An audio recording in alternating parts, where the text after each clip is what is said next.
One word to describe my life as a priest: fulfilling in every way. Joyful. One word to describe my life as a priest is wonderful. Satisfying. Fulfilling. Wow. Blessed. Challenging. Service with love. Happy, fulfilling. It's what I'm supposed to do in life. Blessed. Adventure. Wonderful. I wanted to say better than I deserve, but I can't say that because it's more than one word. But wonderful. Blessed. Full as in God kind of pulls everything out of your humanity in an ordinary day. Like you could go from baptizing a baby and all the joy of that to receiving a call that someone lost their mother and they want to speak to you about it. You know, it's a full experience, just to say the least.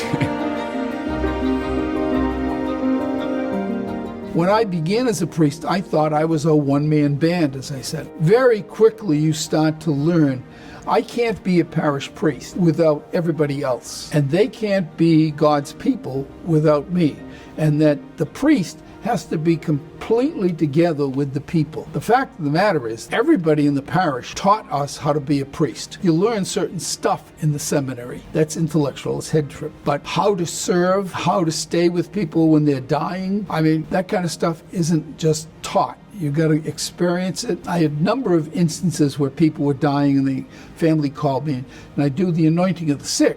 But then you'd sit around. And at first I thought I had to do something. I had to read a prayer or say something. It was simply being present. That's a hard lesson to learn. We got a call.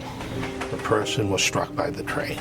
It was a sophomore who had just finished her sophomore year, and I had just confirmed her. When the mother came home, obviously we were outside. She saw all the police and the crowd. And they told her, and obviously the reaction of a parent just to find out that their child had died. But she screamed and she said, I want a priest. The police officer said, here's Father Lou. It was like, you know, even in the darkest moments of a person's life, they want the church. I think something that has stayed with me my whole priesthood. Now, I want a priest. I had the experience of visiting a young man in the hospital. He just kind of called out and he said, hey, priest. And I went in and he apologized. He said, I'm sorry that, I didn't know your name. And I said, my name really isn't important. You called me by the right name, priest. As I reflect on that, how many times in the course of priesthood, whether it's at the hospital, at a funeral home, going to somebody's house to anoint them, how many times do we hear the words, the priest is here? It isn't about your name. It isn't about your personality. The priest is here. That's what we offer. A lot of times when nobody else can really do anything, that we step into all kinds of situations. We pray, we represent the church, we represent the community, and we try to bring the love of Christ to whatever situation that we're in. So I think those moments I find very meaningful because, we're instruments of God's grace. I do a retreat, an all-day retreat for people who've lost children, and their circumstances can be an illness, it can be a car accident, and drug overdose, or whatever it is. And to sit at a table with probably 20, 25 people who've all lost children, and to be able to speak about God's love for their child, and answer some very difficult questions, and to let them know that God's love for their child is beyond words and even greater than their own love for their child. And God is merciful. And so I believe in God's love and mercy drawing children into heaven. And your child will be the first one will see you when you enter heaven one day. It'll be your child who will welcome you and bring you to Jesus. I believe it. I was visiting a parishioner at Beth Israel Hospital, and I was waiting to get the elevator to go back down to return to my car, and I saw this man in the corner kind of like looking at me and then looking at his feet, and he seemed a little troubled. And then right when the elevator opened, he said, "Excuse me, are you a priest?" And I said, "I am." And he kind of unloaded right there with his sufferings of his wife, who was very sick. And he said, Father, I was Catholic. I haven't really been, but would you see my wife? And it was a very powerful moment. And I went in and was able to provide the sacraments that this woman needed and pray with the family. And it was just a great reminder that God uses the priest to save souls. And wasn't expecting to have that encounter, but it was a very powerful experience for sure. Although I feel very unworthy, because of the grace of the priesthood, people trusted me and they want us to be part of their lives. You know, difficult moments, happy moment, joyful moment. And sometimes they share with us things that they don't share with their own spouses and family. So we're so privileged to be priests of Christ. I'm called to look for the Lordship, so I think that many times people might see priests in an office or in the church waiting for them to come. And I think that as a priest, I'm called to do the opposite, to go and look for them, to go out, open the doors of the church so they can come in, but also open the doors of the church so I can go out myself and go and look for them. The Cardinal said in a homily of the ordination, to be a father for those who need a father. And I think that this is my main mission. No? And many people might not know that they need a father, and I have to be present there for them as well. So to look for those who are lost.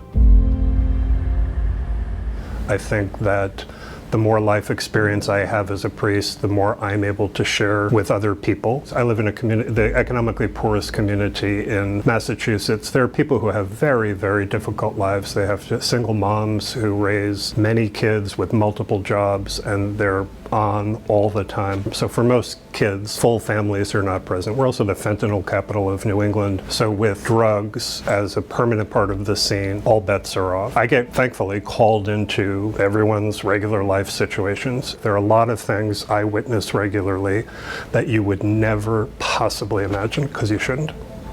I'm highly aware that God is working through me in daily interactions, in the sacraments. I mean, there's lots of challenges about the priesthood today. I think the most difficult part, though, is knowing that many of your people that God has entrusted to you have left the church for a variety of reasons, and you're responsible to try to bring them back. We're ordained to seek out the lost, and sometimes it keeps me up at night knowing that there's people starving for love that I haven't reached yet.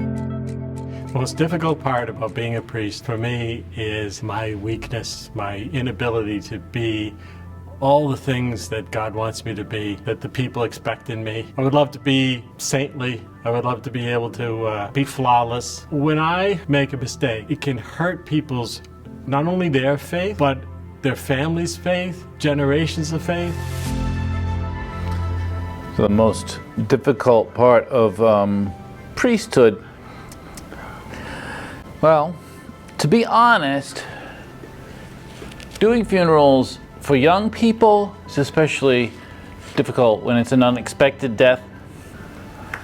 And it's a real reminder that there's no promise that we'll have a tomorrow. It's really important for us to really live every day as if it were our last day. That's why we wear black, and we have just a little bit of white there. It's like a little light in the darkness, and reminds us that our hope needs to be in heaven, not here on earth. The most difficult part is that when there's something that's very sad and you don't have any control over it and you can't do anything about it, but listen to somebody, pour out their heart in like an impossible situation. They're hurting terribly. And you wish that you had a magic wand that could just take that away. But all you can do is be there present and listen. Sometimes you find out later that that person really appreciated it. But at the moment, there wasn't anything but just overwhelming sadness. The most difficult part about being a priest for me is that there can be a loneliness. And when I say that, obviously I have this big family and I have so many people in my life, and I'm very lucky to have people who love me and whom I love. But there's something about the life that can isolate insofar as not all those people in my life understand. I went to St. Pius and Holy Family. People loved me so much, and I loved them so much. It's a special place for me. I saw people's joy. I was with them in their suffering, in their pain. Even during happy moments, I was there. The difficult part for me came when it was time for me to leave Lynn. I didn't know what to say. I didn't know what to do. It was like being uprooted from your family. They became my family. And had to move out. So I really felt like, wow, this is priesthood now. This is the meaning of being a priest. I go to a place, become member, a part of that place, and then I have to literally uproot myself from that place so that I can be planted in another place. And that, my friend, is very, very difficult for me. Back in the day, when I was first ordained, it was many priests assigned to one parish, and today it's often one priest assigned to many parishes. It's completely reversed. The clergy sexual abuse crisis brought many changes, and changes for the good, I think, very positive changes. And so now part of my ministry has to be ensuring that children and other people who are vulnerable are safe, and that there can be no more basic responsibility than that. They can't hear the gospel of Christ if they're not safe. I think nowadays the most difficult part for me of being a priest is helping people to understand that the church is theirs. The same time that they are the church. Like having this understanding that people belong to church, that belongs to them. The Lord drives me to talk about a church that is open to the world, that I like Pope Francis talking about extending your tents, widening, I think that's the word, the tent, being welcoming, being hospitable, being available. So the Catholic Church is a mission to the world. So that's the way we should be. The most meaningful part of being a priest is to celebrate the sacraments, specifically the Eucharist. That's why the priesthood exists, to bring Christ into the world through the consecrated species of bread and wine, to bring Christ's healing presence through the sacrament of reconciliation, through the sacrament of the sick. I mean, people see in the priest a conduit to God. And as unworthy as we are for that honor, we still offer that hope to people. After church on Sunday, people would come out and would say, "Oh, Father, you spoke right to me. That was just what I needed to hear." And so I'd ask them, I said, "And what was that? What did I say that so helped you?" And they'd tell me this or that. And I'm saying, I didn't say that. And that happened over and over. And any one of the priests would tell you a similar story. And then there's a fellow who is a professor of preaching. He made the comment one time about what he called the God in between. And he says, you know, we speak and people hear. But in between that, God interprets for people what they need to hear. I never thought of that. It's not something they teach in the seminary. But I think there's an enormous amount of truth to that. So yeah, that's one common experience of God working through me. You get kind of humbled by that.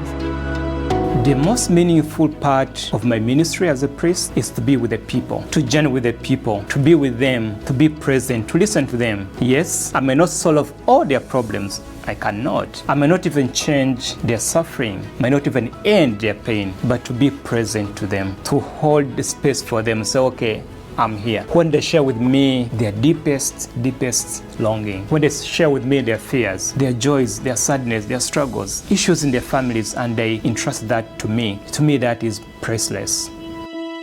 Celebrating Mass is the most meaningful part of my life as a priest because it is the one and only reality through which Jesus Christ becomes fully present on this planet. The fact that I am given the ministry of ministering that sacrament and leading people in prayer in that experience is, I believe, the most meaningful reality on this planet.